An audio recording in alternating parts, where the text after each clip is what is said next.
క్రైస్తలో ఈరోజు దేవుని యొక్క వాగ్దానము ఎజ్రా గ్రంథము 8వ అధ్యాయం 22వ వచనం. మేలు కలుగు చేయుటకై ఆయనను ఆశ్రయించు వారందరికీ దేవుని హస్తం తోడుగా ఉండును. దేవుడి వాక్యాన్ని ఇచ్చునుగాక. ఆమేన్. అనండి, తన బిడ్డలకి మేలు కలుగ చేయుటకు ఎవరైతే తనని ఆశ్రయిస్తారో వారికి దేవుని హస్తం తోడుగా ఉంటుందని దేవుడు ఈరోజు మనతో మాట్లాడుతున్నాడు. దేవుని హస్తము మనల్ని కాపాడిగా ఉంటుంది. దేవుని హస్తం మనల్ని స్వస్థపరిచేదిగా ఉంటుంది. దేవుని హస్తం మనల్ని పట్టుకొని నడిపించేదిగా ఉంటుంది. దేవుని హస్తం ప్రతి విషయాల్లో మనకి సహాయం చేసేదిగా ఉంటుందండి. ఎవరైతే దేవుని ఆశ్రయిస్తారో వారికి మేలు కలుగుటకే దేవుడు తన హస్తాన్ని ఇచ్చి వారిని ఏం చేస్తూ ఉన్నాడు?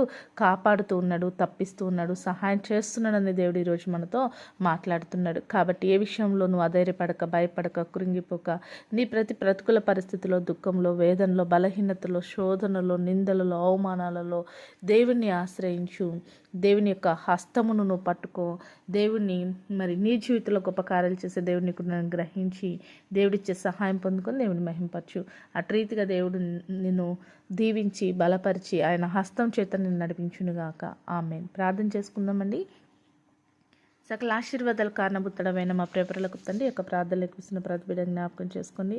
నీ బిడ్డల జీవితంలో మేలు కలగ చేసే దేవుడో తండ్రి, వారు అన్ని విషయాలు నేను ఆశ్రయించి నీ హస్తము చేత ప్రతి విషయాలు వారు తప్పించబడి, కాపాడబడి, సహాయం పొందుకునే కృప ప్రతి ఒక్కరికి దయచేయమని యేసు నామములో ప్రార్థిస్తున్నాం తండ్రి. ఆమేన్.